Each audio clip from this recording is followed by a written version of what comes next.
I'll put your audio.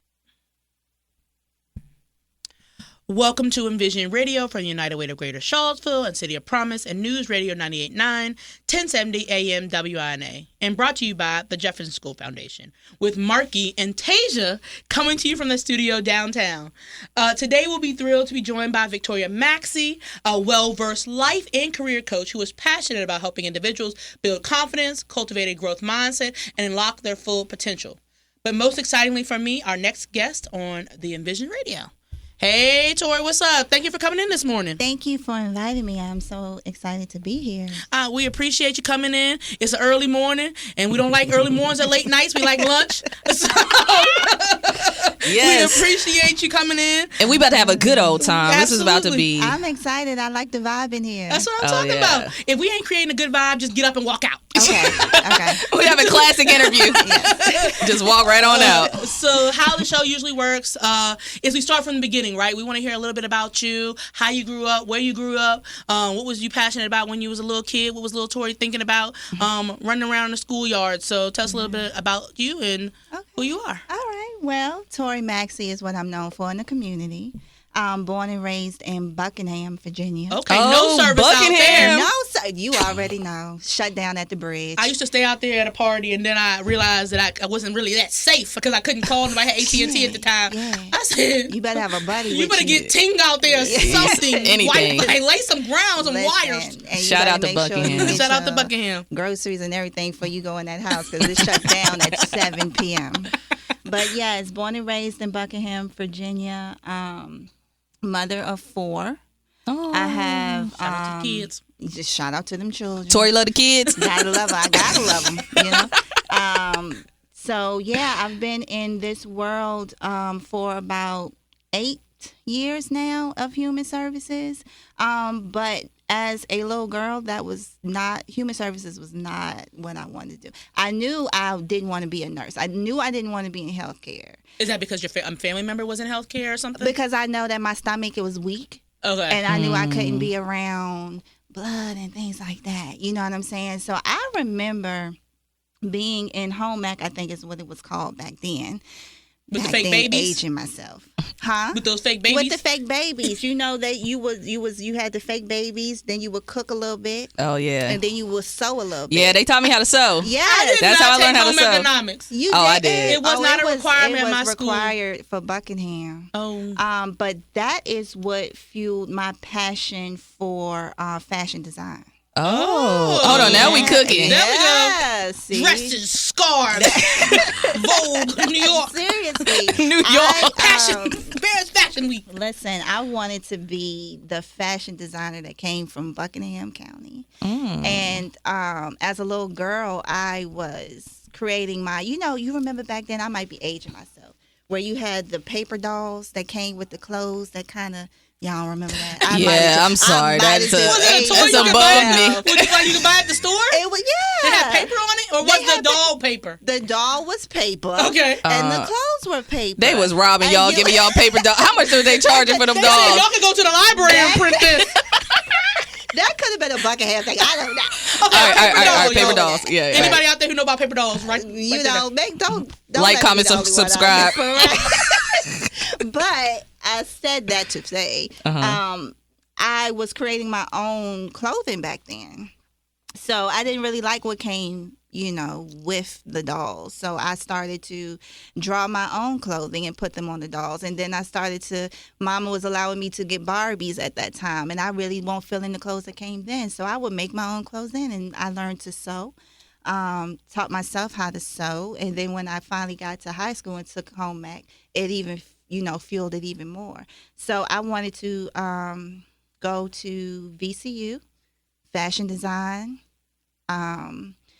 Portfolio wasn't complete by the time high school ended, so I went to PVCC to complete my art portfolio, applied to VCU, and received my acceptance letter 2 weeks after I found out I was 3.5 months pregnant with my first child. Oh, wow. Yeah. And she is a blessing. When I tell you she is absolutely amazing, ironically, the way the world circles, she's actually graduating from college in May. Congratulations. So, yes, she's my biggest accomplishment. Can I say that? Thank you, Lord. But, and so, yeah, I had to kind of put that original passion to the side, because now, single mother, 19 years old, whatever I have to do for my baby. So I became full-time work. I had to leave school, was working 2 jobs at some time. Dad continued his career, his college career, rightfully so, And so I had to, I've been in that single mom world for quite some time, And so that's what kind of started my passion for people. Yeah, there at that time. You just saying that, I'm not gonna lie, it gives me like goosebumps because my mom's story is a little similar to yours. Is it? And I always say I'm my mama's greatest creation. Yeah. Your mom's greatest That's what I always say. creation? Now, I don't know about how my sisters feel about that. Right. But I think that's really beautiful. And I think what happens a lot is when I'm in these spaces and I start to, we meet people, we work together, whatever. And then I start to find out, y'all are creatives too, Yes. and that gets me so excited because I think with this type of work, you have to be creative, right? Yes, You have to absolutely. think outside the box. Absolutely. Yeah, because when you're dealing with people are your product. Yeah. Yeah. So, you're only as successful as the product that you produce. So do you still dabble a little bit with designing and I want to buy a piece. Yeah, like we're on the hook now. Yeah. You got Yeah. us. So yes, I do. I've been able to do some press work and some modeling work. with Okay, with not my a model. pieces. I knew Parents Fashion Week was coming up. I knew it. Sucking now. Yeah, I have worked with the great Kalala. In Yes. Oh, shout out to So, Kalila. Shout out to Kalila. Yes. And fashion is now my second. It had to take a back burner to this because, the work that I do every day, it encompasses most of my time. So I try to, get out there. Now, sewing and actually creating pieces, I haven't been able to do that in a while. But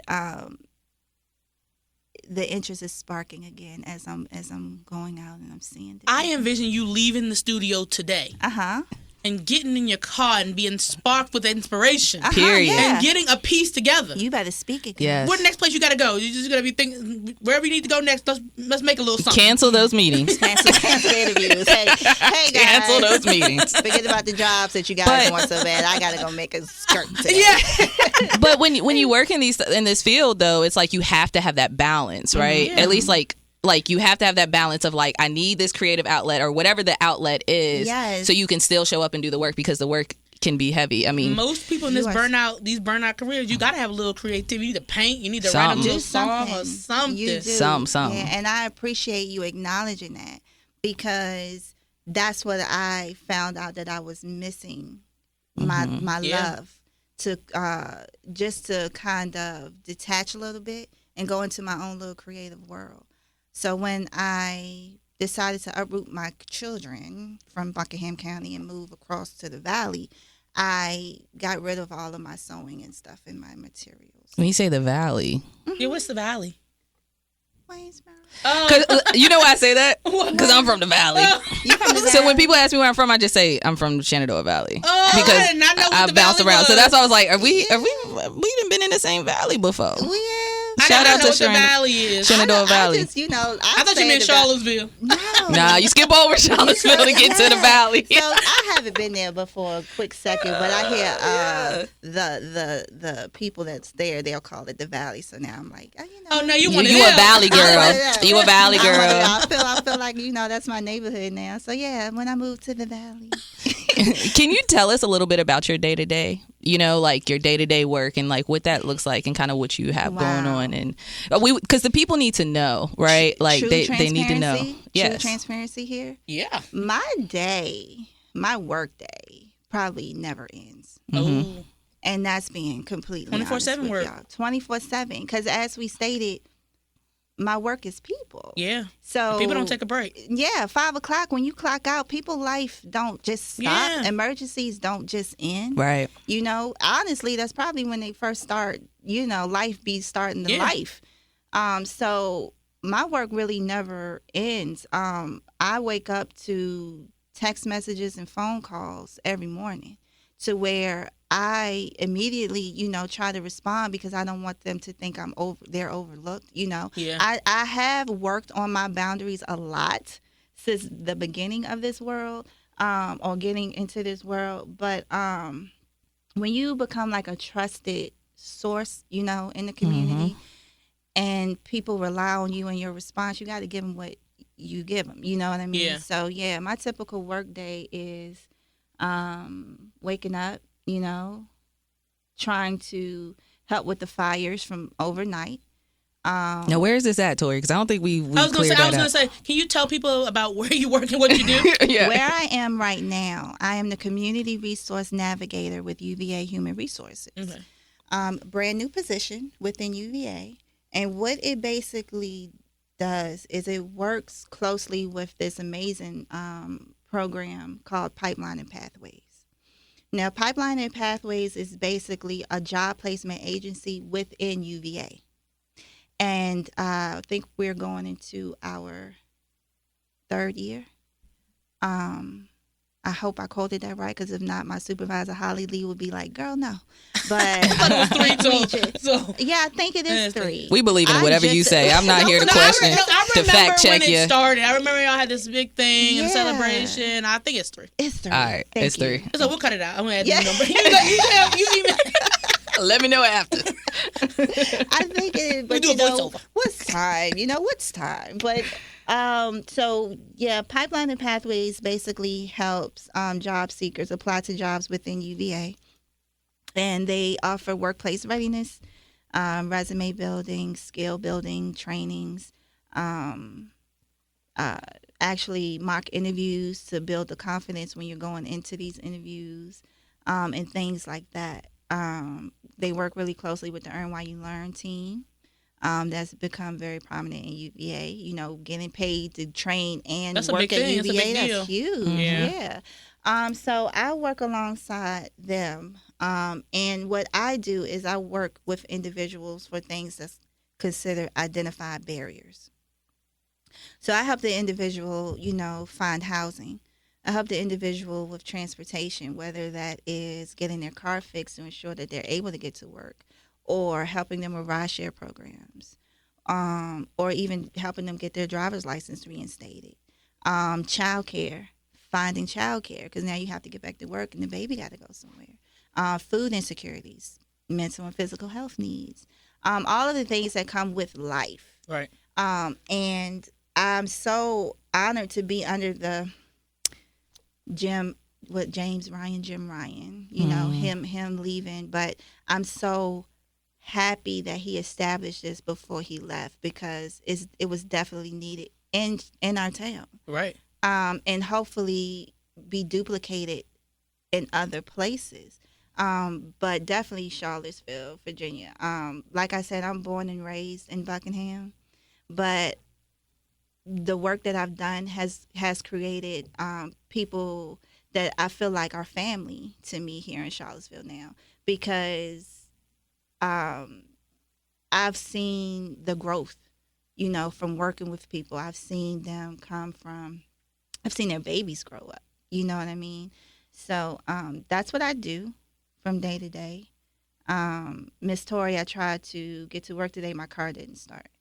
I need to get to work. Okay, let me find you. Let me get you some Uber codes. Let me, you know, get you to the mechanic. Let me do this. Or, Miss Tori, I got home today and my lights were cut off.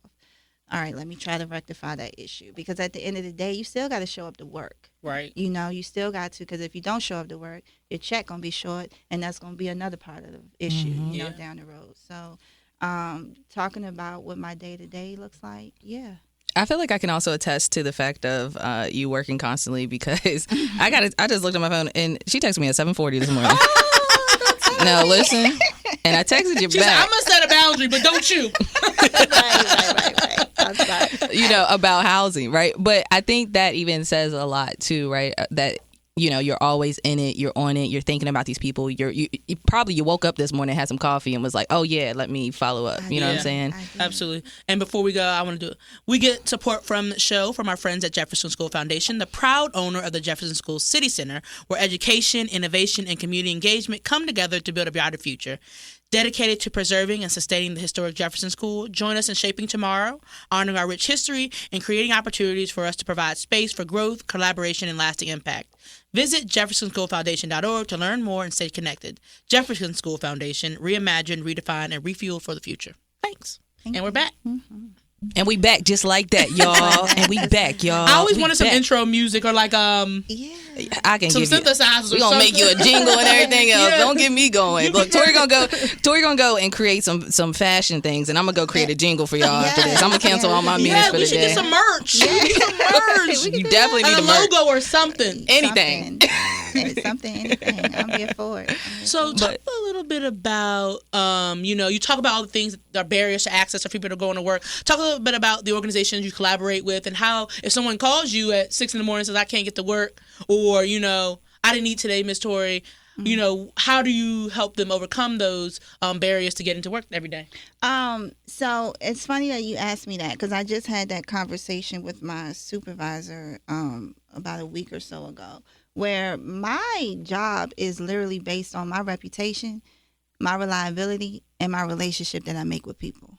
So within these organizations that I'm about to name, I'm someone who, if I send them a referral, they know that this is somebody that's going to need immediate assistance. Because if Tori reaches out, Tori's not about play. Tori is out here, boots on the ground, making it work. So let me go ahead and answer the phone for her. Let me go ahead and respond to the text, Tasia, because you said normally you don't respond at 7, but you did because I'm out here trying my best. You know what I mean? So yeah, I work really closely with United Way when it comes to the Driving Lives Forward program, referring there. The lift codes that they give out to the community to try to fill those gaps in getting people to work. Network to Work is another organization that we work really closely, and that's actually where I come from. I know. Shout out to Red Scholar. Network to Work doing amazing things. Yeah. That's really where my passion came from, working with people.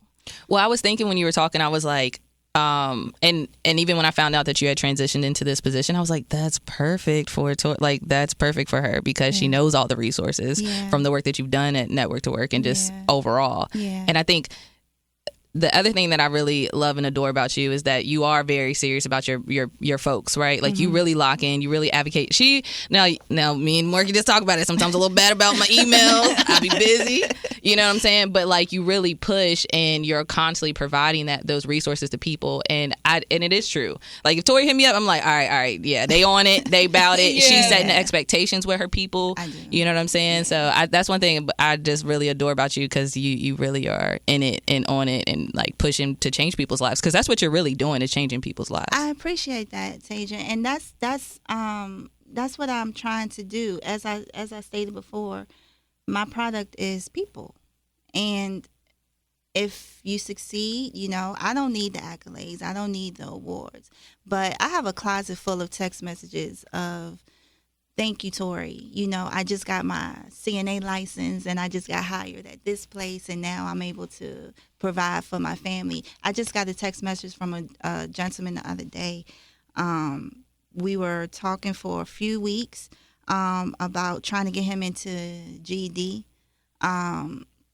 because, we all know what the barriers are, right? First and foremost. But it's even harder when you don't have that education.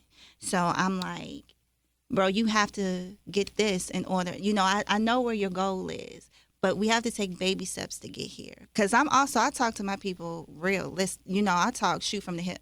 You got to. You have to. You have. I have to speak to you so you understand me. Hold on, but teach the people about this, because I think that's another thing too. A lot of these organizations, they want to just come in here with a script, and that you can't talk to the people like that. You need to talk to the people like you a person. That you're a person. They know you on script if you're not talking to them. For Yes. Yeah, and I can't fake it. So I have been in my line of work, local government, where I felt like I just wasn't fitting in because I didn't fit the script of what local government, because I'll speak, just like I'm talking to you across the kitchen table, like you're in my house, because I want you, when you leave from me, I want you to understand what I'm saying to you.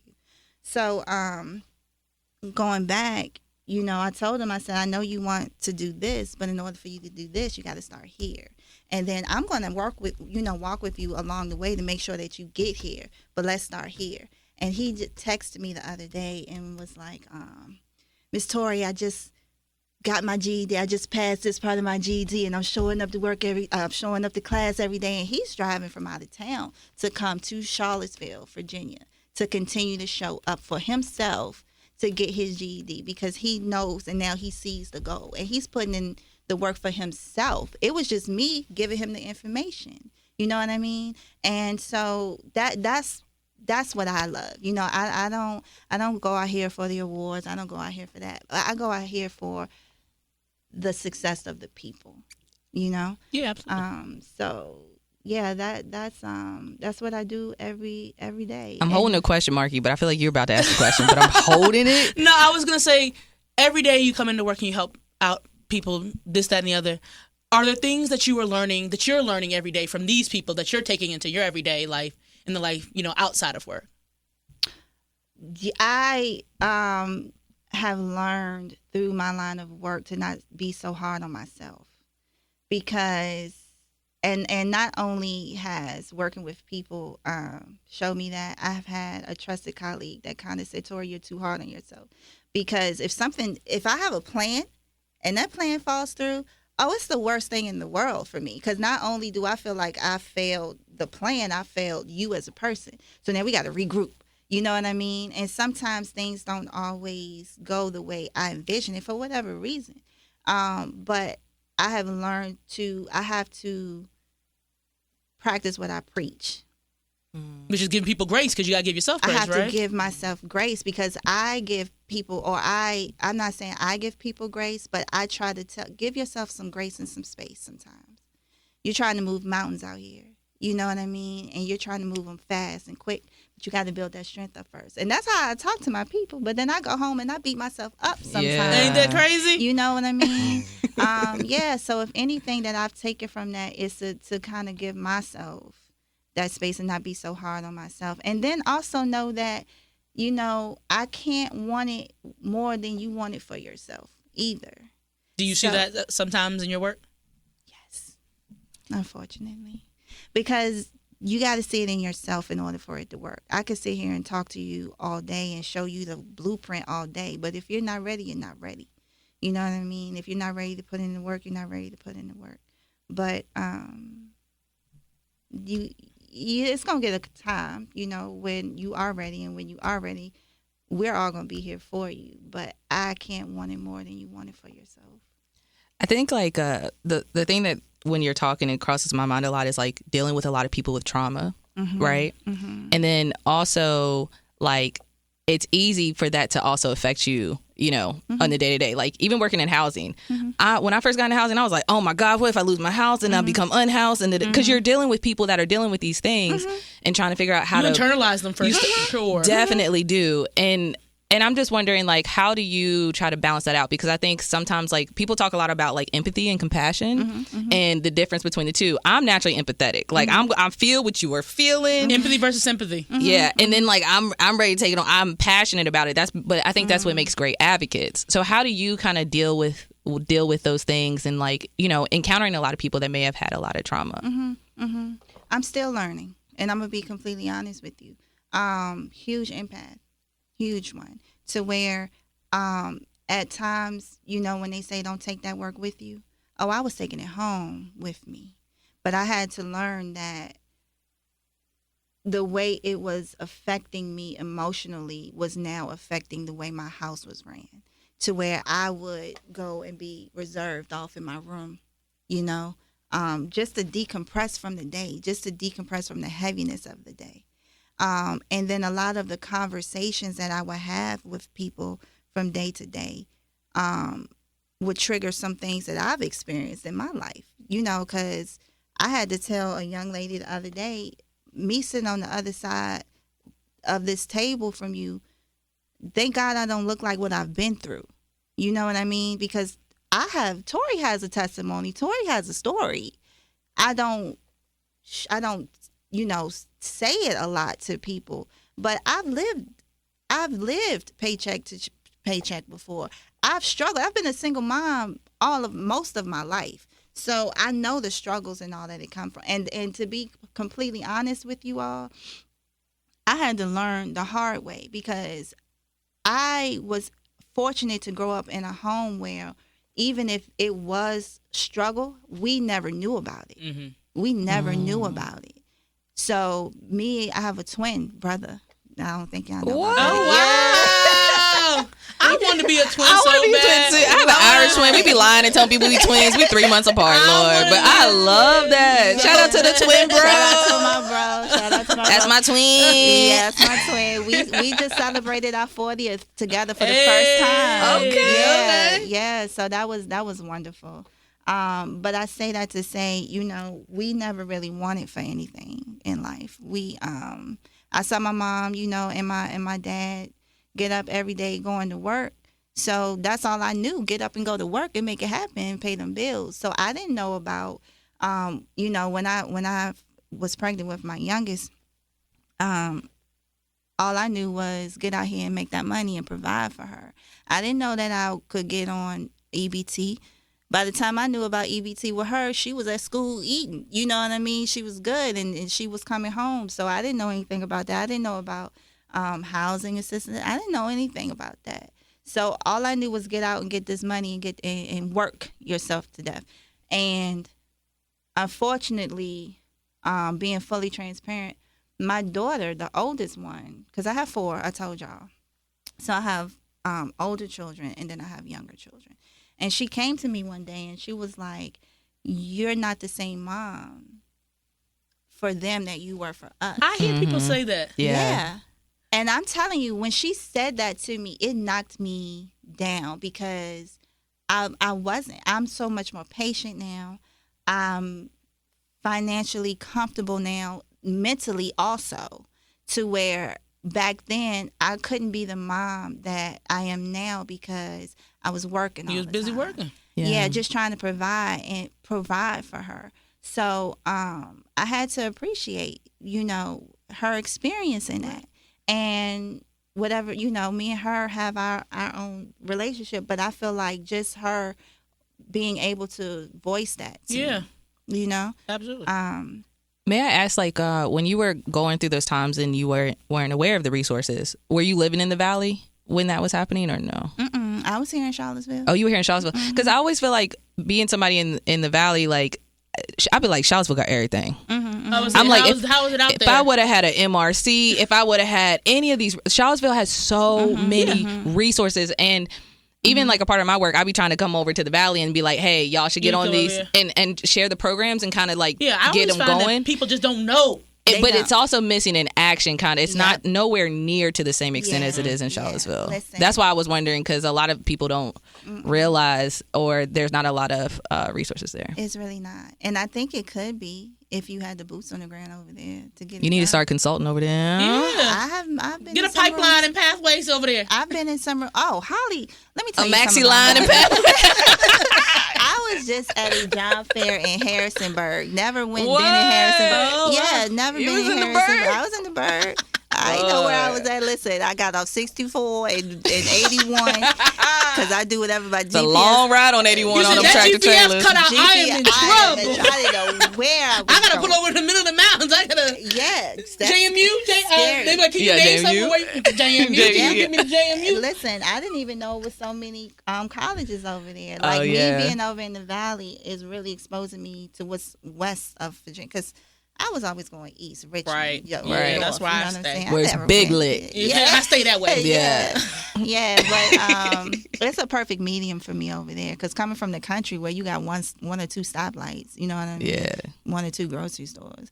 But I knew that Charlottesville was just too busy for me. And I know that might sound It's crazy. a city for a person who ain't never been in the city before. City. I'm not going to hold you because when I was living in Charlottesville with my little one. You said 5 stoplights. Yeah. It was like this traffic is triggering me. I'm not used to this. I'm used to just, going. But yeah, Tasia, to answer your question, I was in Charlottesville, 19, 20 years old with a brand new baby, trying to make it, rent, brand new car, making it to work, keeping these lights on and stuff like that. I would have definitely loved to have a coach back then. Because I made a lot of mistakes the hard way. You know what I'm saying? I had to learn the hard way through trial and error.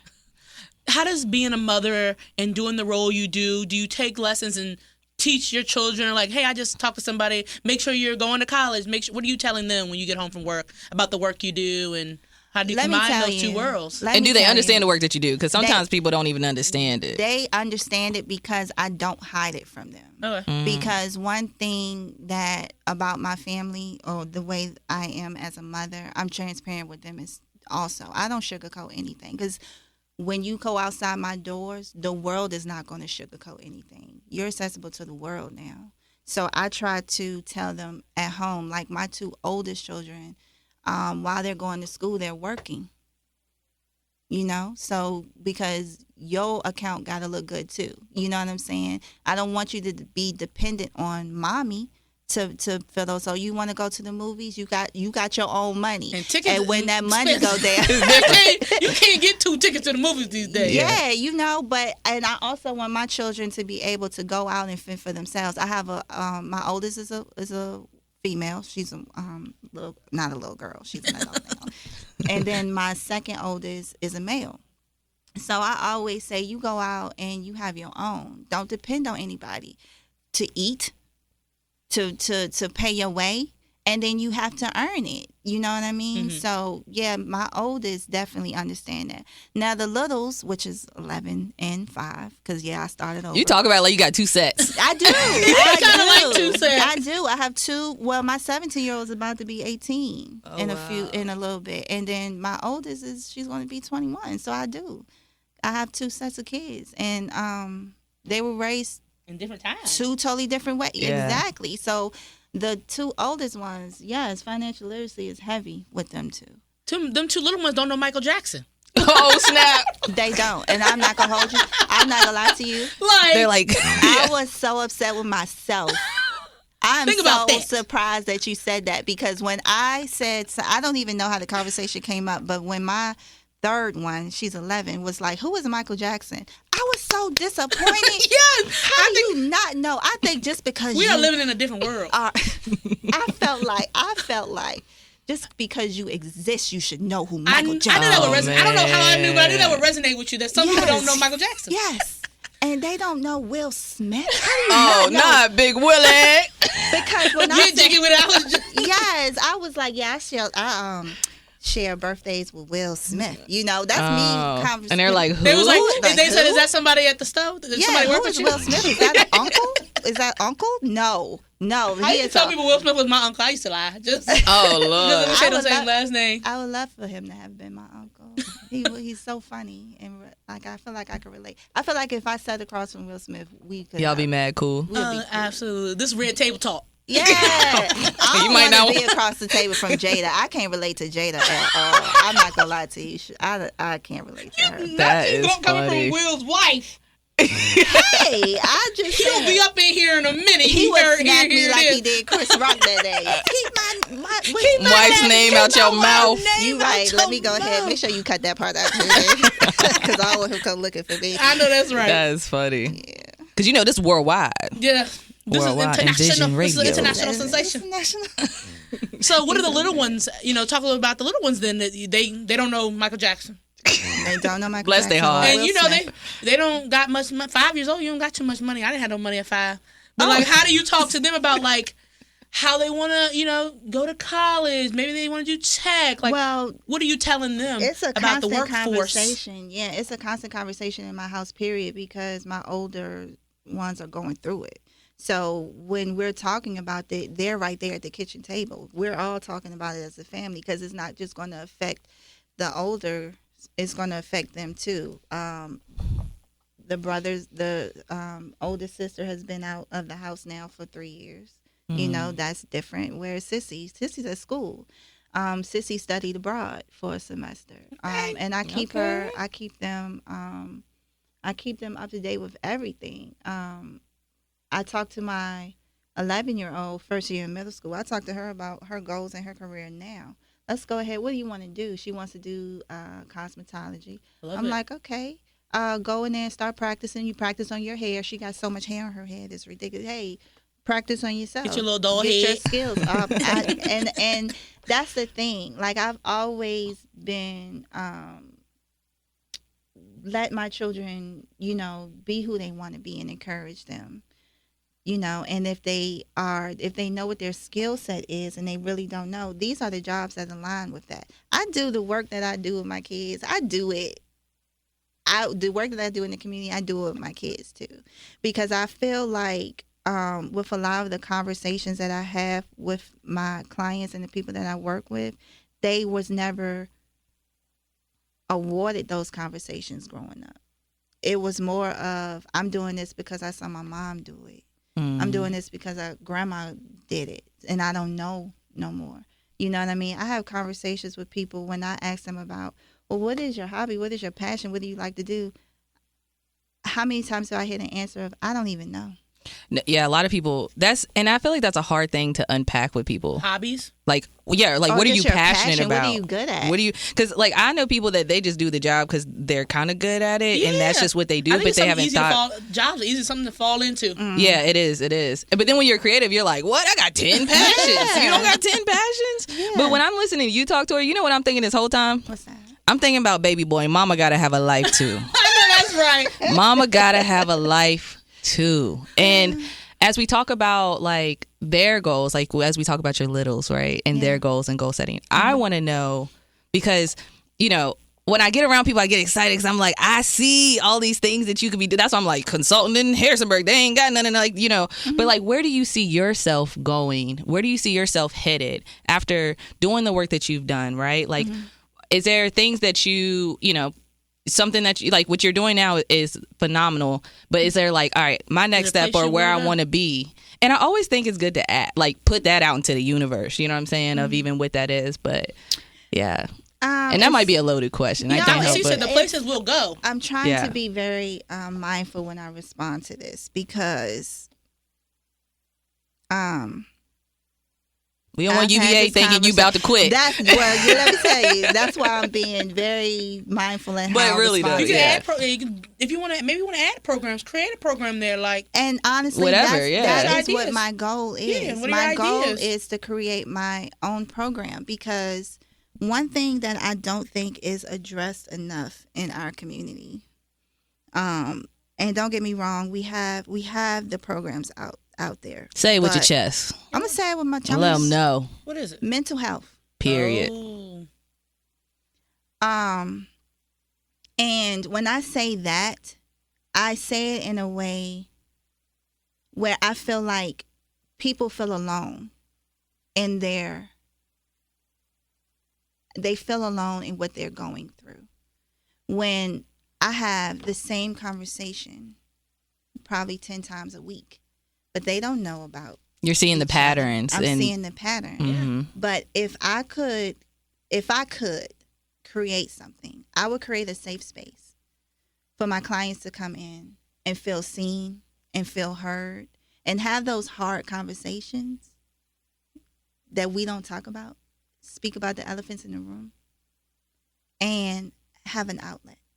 Because I talked to a colleague about this before, and I said, I feel like I'm not doing my due diligence when I'm talking to people sometimes, when I'm seeing that there's a mental issue there, but I'm addressing everything else but the mental issue. So I'm expecting you to show up to this class, I'm expecting you to show up to work. I'm expecting you to be this type of parent when your mind is cloudy. Mm-hmm. You have anxiety that you haven't addressed. You have depression that you haven't addressed. We don't even know where it came from, you know?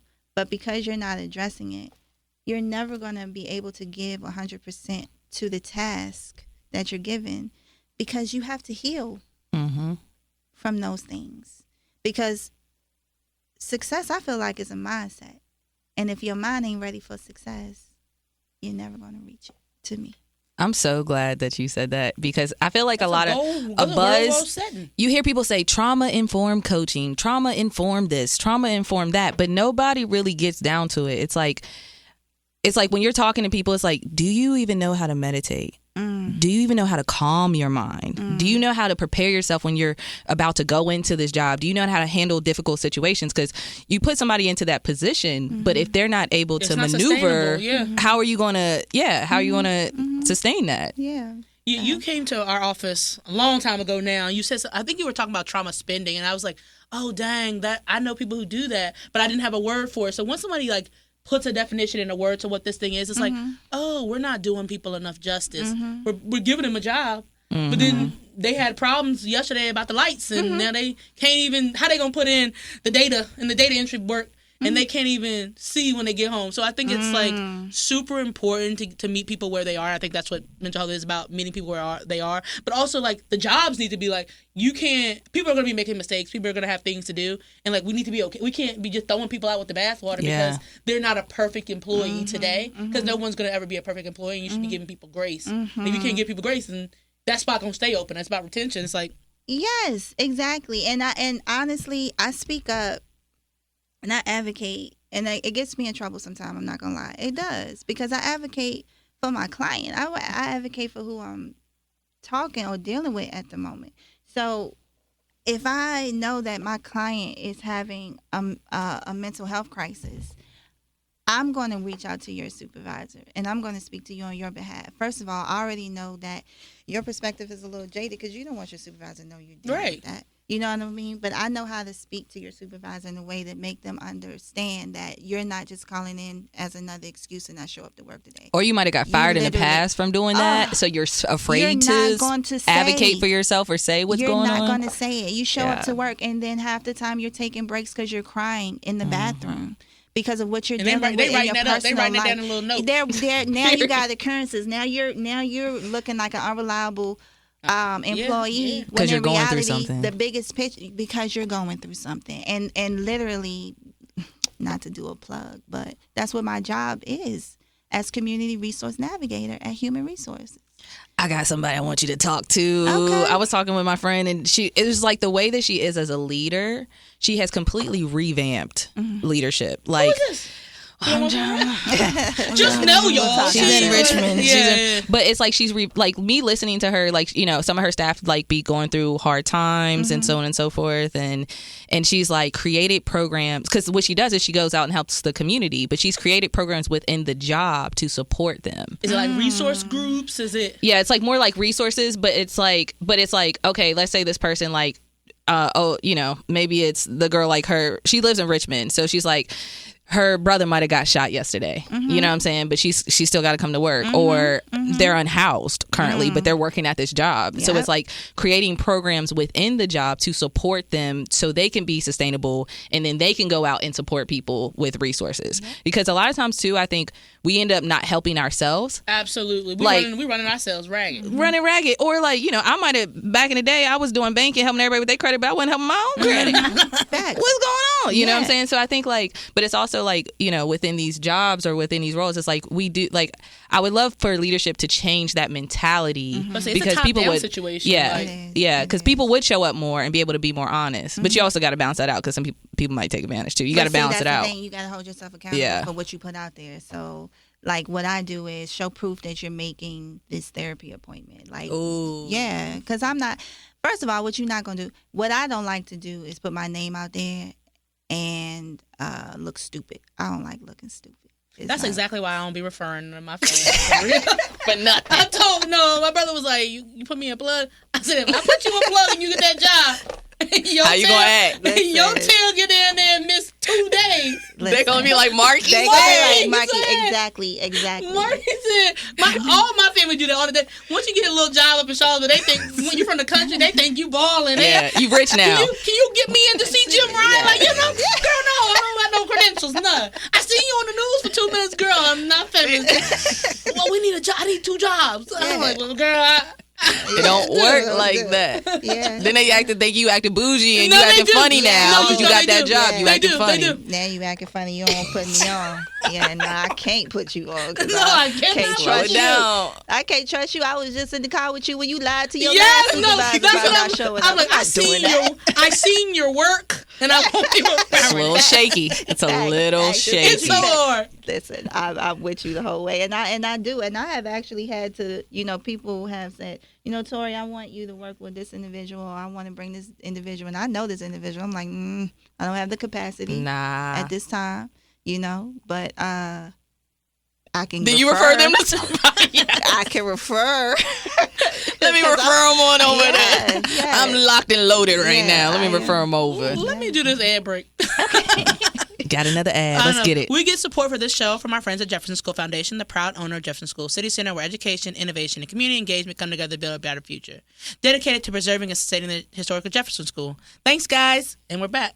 Shout out to the Jeff. Shout out for the Jeff. Amazing things. Kimberly Sheffield out there making amazing. I know, right? So Shout out to Kim. I'm so proud. Yeah. I know. But back to what we were saying. But we talking about Tori right now. Listen, back to you. No, I'm going to be honest with you. When I can give someone flowers, I'm going to give it to them then.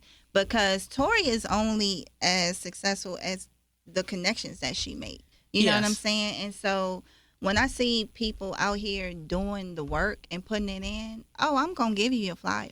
Please don't bring no flowers to my funeral. I need them now. I need them now. I need them now. I need them now. Yeah, I want to be able to smell them flowers. I can't smell them when they on top of me, on top of the dirt. I know that's right. Bar. I'm gonna put. Look, next thing you gonna hear that in a rhyme, you gonna be like, "She sold my." Hey, I'm copywriting it right now. And take my stuff. I was like, you better tell them on the live it's copyrighted because she gonna use it. You gonna hear you like it. Yeah, I'm like, wait a minute. I just said that October. Wait a minute. It's all right. What advice would you give little Tori now that you have all this wisdom? If you can go back, tell her one thing, 6 things. She's taking you to therapy right now. Actually, she went there. I want to know what you would tell her. I just got shivers. That's real though. I just got chills. Yes. What would I say to little Tori? Yeah, what'd you say to her? Dang, girl, so much. You can tell her everything. We're all ears. I would. You know what? Probably what I'm telling Big Tori. Okay. Which is big one, not the little one. You saw that? Yeah, I know that's right. I would probably tell her to not be so hard on herself. I wanted to get it right so bad. When I was a mom, I wanted to get it right so bad, and I didn't get it right, and it was because of I wasn't leading with emotion. I was only leading with providing, and that caused lack of emotion in the upbringing of my first 2 kids. You know what I'm saying? So I would probably tell little Victoria to just be easy on yourself. Don't be so hard on yourself. Give yourself grace. I'm still that way, a little bit, but I'm mindful now. I'm mindful when I'm starting to fall into that wanting perfection. You know what I'm saying? Nothing's perfect. Nothing's perfect, and the journey there is not going to be perfect. So I think just realizing that. Tasia, what would you tell little Tasia? You got this. You the baddest rapper in the city. Don't ever quit that rapping. Don't ever. I'm intimidated now. She got her headphones. I ain't getting no headphones. Oh, listen. And that's why I'm even extra saucy, because I got to hear myself. I get a little crazy. I don't even like the sound of my own voice. But I'd rather not. I don't tell my voice either. What do you tell little Marky? Yeah. I think Price asked me this one time. So I grew up in the country in Orange County. They are really weird out there, racially. Same in the valley. Same. I would tell little Marky that none of these people can define who you are, and that I should get my radio voice together because I didn't know I was going to be on the radio. I do have this picture. My mom had put me in them jumpsuits, track suits when I was a baby, and I had I guess she had gave me a fake mic because I like to talk. I guess she always says that, and I was like, yeah. I was like, yeah, that was. There's always a picture. Yeah. People always got a picture of like how life's gonna turn out for you. And I was like, yeah, you just gotta practice your skill, practice your craft. Yeah. Every hobby that you have is important. I think I'm a person who picks up a hobby every day because it's like I need to be doing something. Yeah. My hands, my head, my heart, something needs to be. I need to be making something. Yes. But I think all of us are making something every day in the work that we're doing, right? And so if you ain't prepared to make something and be bad at it for a minute, then you're not prepared to be making nothing. So that's something. Different forms of expression. Yeah. I think when I was hearing you talk too about like people coming together to know they're not alone in like the mental health stuff. Like recently I did, I was at the time it was called the BIPOC leadership through Virginia Housing. And so I got to be with other leaders of color. And I was like, I'm not crazy. Like, because, you know, a lot of times we do put that pressure on ourselves. Like, it's like, I gotta solve all the problems of the community, you know, and we put so much pressure on ourselves, or we do so much, and then it's an invisible line. So you like reach this goal and you don't even stop to celebrate reaching that goal, and you're already focused on the next goal. That's exactly and how I am. I'm very similar too, where I like things to be perfect. I'm letting perfection go a little bit. But I would say just to anybody that, you know, is kind of heavy on themselves, like just make sure you just slow down, breathe, and celebrate your wins. Just celebrate your wins, no matter what that is. It could be taking yourself out to dinner. It could be just acknowledging that, because we just keep going and going and moving, you know what I'm saying? So it's just like slowing down. And if you get with Tori, you're going to have a win every day. Period. Don't put that pressure on me. Don't put that. See, a small win is getting up and getting in the car. You are so right. You are so right. What? I'm going to. I was talking to a young lady the other day, and I was telling, like, my goal is your goal. When I wake up every day, my goal is to make sure you reach your goal.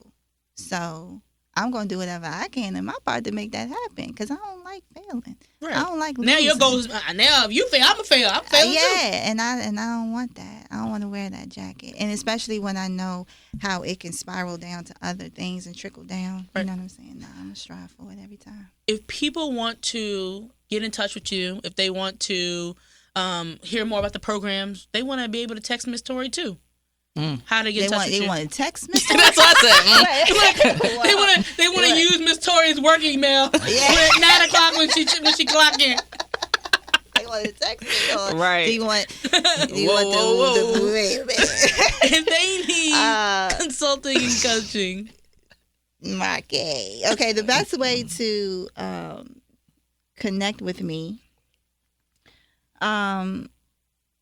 is probably through, you know what? Let's just go for it. Are we doing this? Are we going to put my cell phone number on there? No. Let me give you a word. You ain't Mike Jones. She thinks UVA Pipelines. She thinks she Mike Jones. Well, you remember he put his phone number in the song? LinkedIn. Everybody gonna call you. Hold up. Give them the Pipelines. I don't want to do that to you. I wonder. I don't want to do that to you. Think about how I get most of my referrals. Don't do it. I think cut it out. You're right. Let's start over. We said no at the same time. Wrap that out. You can say it if you want to. I'm gonna have him cut it. You can visit us on Pipelines. Let me set that boundary for you. Know. That's hilarious. I don't even know. I have to save. I am my sister's keeper. You know, it's crazy because I feel like I had an answer to your question. Go outside. I see Tori at the One Stop Shop. I see Tori at these community events. Come outside. Yeah. Come outside then. Come outside. We gonna jump you. Come outside. Most times I'm outside. I'm in the street. You in the community. I think that's good. I think that's a perfect place to say how can they get in touch with you? Go outside. Mm-hmm. Now I'm gonna say this. If you are looking for work, if you are looking for training, if you are looking for workplace readiness skills, or if you are looking for just an opportunity, then I would love for you to go to Facebook, Pipeline and Pathways. Okay. There we go. I think that's good. Yes, because eventually you will see me there. Yeah. So Y'all have resource fairs too. We have resource. Oh, we just didn't y'all just have one yesterday, right? Yeah, we just had you just had one, right? I thought about showing up, but I was like, I don't want people to get thrown. Because I'm hiring. I was like, I didn't have time to go. I heard about it last minute. I was like, wow. I'll be starting walking around the table. Oh, it was huge. It was huge. Stuff. We had over 70 employers there, hundreds and hundreds of jobs. They was hiring on the spot. They was doing on the spot interviews. And we always have some fair. We're always popping up at the Virginia Career Works off of Hydraulic. Yeah. We helping people apply to the job. No excuses. You know what I mean? I like that. You don't have a resume. Okay, we're gonna help you build a resume right now. You got, you feeling some kind of way about showing up and interviewing. We're gonna practice right now. Then you're gonna call me after the interview and tell me how it went. Did you even show up? Oh, you don't have the way to get there. Oh, I'm gonna come pick you up then. Well, I can't say that on the radio. Cut that out either, because I ain't gonna pick everybody. But at the end of the day, if we see you trying, we're gonna continue to try with you too. But yeah, Pipeline and Pathways is amazing, and we're doing amazing numbers, and we're doing amazing things out there. And the workforce, like, people are getting laid off all the time, all over the place. They're gonna need you. They need you. You are needed now, probably more than ever. Unemployment is up. So it's up. So please, Facebook. That's how you get to work. And Pathways. Outside, one stop. Yeah, if you go on the UVA website, you can even put Pipeline and Pathways in the search bar. Okay, cool. And you can get to us that way. Yeah. If you don't Google Pipelines and Pathways, I was gonna say they don't even gotta get to the UVA website. Just type it in. Yeah, Pipeline and Pathways. I like it. Well, I know at least one person gonna give you a Facebook DM. And that's all, folks. Thank you to Tori for coming in today. This has been great. Thank you for Tasia for being my guest host. Check. While Price is out standing on business, doing business. Hey, I'm getting comfortable here, Price. You better watch out, buddy. Get back to business. We get support on the show from all of you out there, and if you like what you hear, share with your friends. Subscribe on your favorite podcast platform, Spotify, Apple Music, Pandora, or wherever you get podcasts these days. We have an episode weekly, and the best way to support us is to consider making a contribution to City of Promise, Pathways and Pipelines, Piedmont Housing Alliance, or the United Way. That's how we can continue doing the work that we do every day. And the show. For Marky, Tasia, and Tori, make sure to listen to all the episodes on Envision Radio, and we'll see you next week. Bye. Peace. Bye. Peace. Let me put my cash up at the end. Right.